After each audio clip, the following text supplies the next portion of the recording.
بسم اللہ الرحمن الرحیم۔ گرو بگ یوٹیوب اسلامک چینل کی جانب سے اپنے ناظرین کو السلام علیکم ورحمۃ اللہ وبرکاتہ۔ آج ہم اپنے ناظرین کو پیارے آقا صلی اللہ علیہ وآلہ وسلم کی ایک حدیث بیان کر کے بتائیں گے کہ سب سے آخر میں جنت میں داخل ہونے والا شخص وہ کون ہوگا۔ عبداللہ بن مسعود رضی اللہ تعالیٰ عنہ سے مروی ہے کہ رسول اللہ صلی اللہ علیہ وآلہ وسلم نے فرمایا، جنت میں آخر میں داخل ہونے والا جو شخص ہوگا، کبھی وہ اٹھ کر چلنے لگے گا، کبھی وہ منہ کے بل گر پڑے گا، کبھی اسے آگ لپیٹ لے گی، پھر جب وہ آگ سے نکل آئے گا تو اس کی طرف دیکھے گا اور کہے گا، بابرکت ہے وہ ذات جس نے مجھے تم سے نجات دی۔ اللہ تعالیٰ نے مجھے ایسی چیز نعمت عطا کی ہے جو اول و آخر کسی کو نہیں دی گئی۔ اس کے لیے ایک درخت دکھائی دے گا، وہ کہے گا، اے میرے رب، مجھے اس درخت کے نزدیک کر دے، میں اس کا سایہ حاصل کر سکوں اور اس کے پانی میں سے چند گھونٹ پی لوں۔ اللہ عز و جل فرمائے گا، اے ابن آدم، ممکن ہے میں تمہارا یہ مطالبہ پورا کر دوں تو تم اس کے علاوہ کسی اور چیز کا مطالبہ کر دو۔ وہ کہے گا، نہیں اے رب، اور عہد کرے گا کہ اس کے علاوہ کوئی اور مطالبہ نہیں کروں گا، اور اس کا رب اس کا عذر قبول کر لے گا کیونکہ وہ دیکھے گا کہ اس سے صبر نہیں ہو رہا۔ اللہ اسے اس درخت کے قریب کر دے گا، وہ اس کا سایہ حاصل کرے گا اور اس کا پانی پیے گا۔ پھر اسے ایک دوسرا درخت دکھائی دے گا جو اس سے بہتر بھی ہوگا، وہ کہے گا، اے میرے رب، مجھے اس کے قریب کر دے تاکہ میں اس کا پانی پی سکوں اور اس کے سائے سے لطف اندوز ہو سکوں، میں اس کے علاوہ تجھ سے کوئی اور مطالبہ نہیں کروں گا۔ اللہ تعالیٰ فرمائے گا، اے ابن آدم، کیا تم نے مجھ سے عہد نہیں کیا تھا کہ تم اس کے علاوہ کوئی اور مطالبہ نہیں کرو گے؟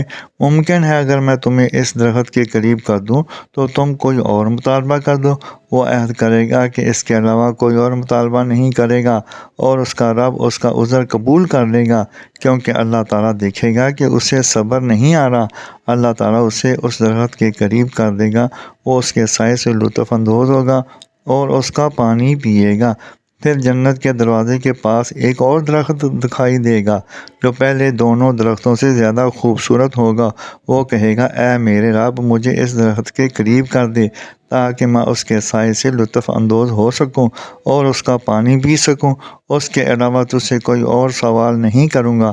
اللہ تعالیٰ فرمائیں گے، اے ابن آدم، کیا تم نے مجھ سے معاہدہ نہیں کیا تھا کہ تم اس کے علاوہ کوئی اور مطالبہ نہیں کرو گے؟ وہ کہے گا، کیوں نہیں اے میرے رب، بس یہ اس کے علاوہ کوئی اور سوال نہیں کروں گا، اور اس کا رب اس کا عذر قبول کر لے گا کیونکہ اللہ تعالیٰ دیکھے گا کہ اسے صبر نہیں آ رہا۔ اللہ تعالیٰ اسے اس کے قریب کر دے گا۔ جب اللہ تعالیٰ اسے اس درخت کے قریب کر دے گا تو وہ جنت والوں کی آوازیں سنے گا، کہے گا، اے میرے رب، مجھے اس میں داخل کر دے۔ اللہ تعالیٰ فرمائے گا، اے ابن آدم، میری طرف سے کوئی سی چیز تجھے خوش کر دے گی کہ تیرے سوال کا سلسلہ منقطع ہو جائے؟ کیا تمہیں ایک دنیا اور اس کے ساتھ اس جنتی دوسری دنیا دے دوں تو کیا راضی ہو جاؤ گے؟ وہ کہے گا، اے میرے رب، آپ رب العالمین ہو کہ مجھ سے مذاق کر رہے ہو؟ عبداللہ بن مسعود رضی اللہ تعالیٰ عنہ ہنس پڑے، کہنے لگا، کیا تم مجھ سے پوچھو گے نہیں کہ میں کیوں ہنسا؟ لوگوں نے پوچھا، آپ کیوں ہنسے؟